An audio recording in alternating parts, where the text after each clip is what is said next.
Praise be to Jesus. Good morning, friends.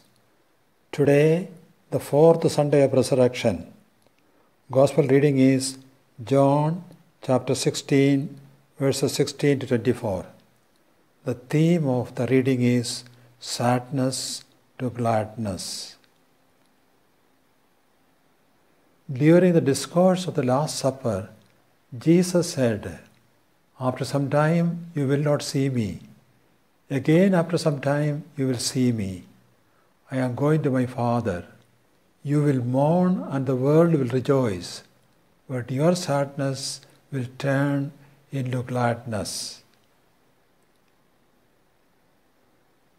The Lord was foretelling that he would be arrested, scourged, humiliated, condemned to death, crucified and buried.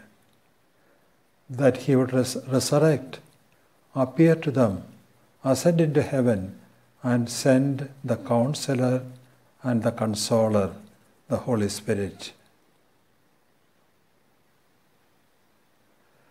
During the 3 years when the apostles moved with Jesus, Jesus conveyed to them this message of the Paschal mystery several times. They did not understand this because they were concerned about their positions to be secured in the kingdom to be established soon. Jesus knew that the time had come for him to leave this world, that his disciples would face the reality of his passion and death. The disciples would weep and mourn, and their sadness would turn into gladness. Jesus knew, and Jesus wanted to convey this message to the disciples. Until Pentecost, the apostles were hidden, and the truth also was hidden from them. They did not understand.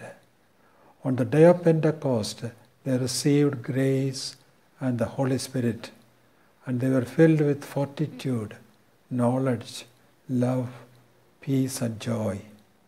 Their sadness was turning into gladness.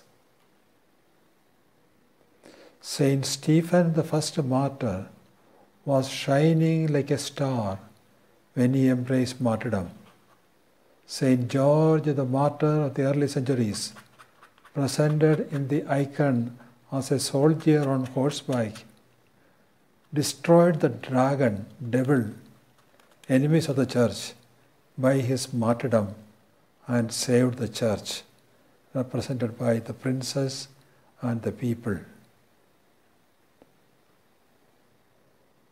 The martyrs of Kandamal in India and their relatives lost their lives, their houses and properties, livelihood and everything but Christ. God will transform their sadness into gladness. Lord Jesus, you saved all of us through the mystery of your passion, death, burial and resurrection.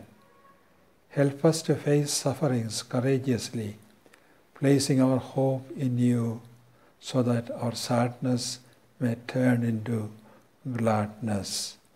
Amen.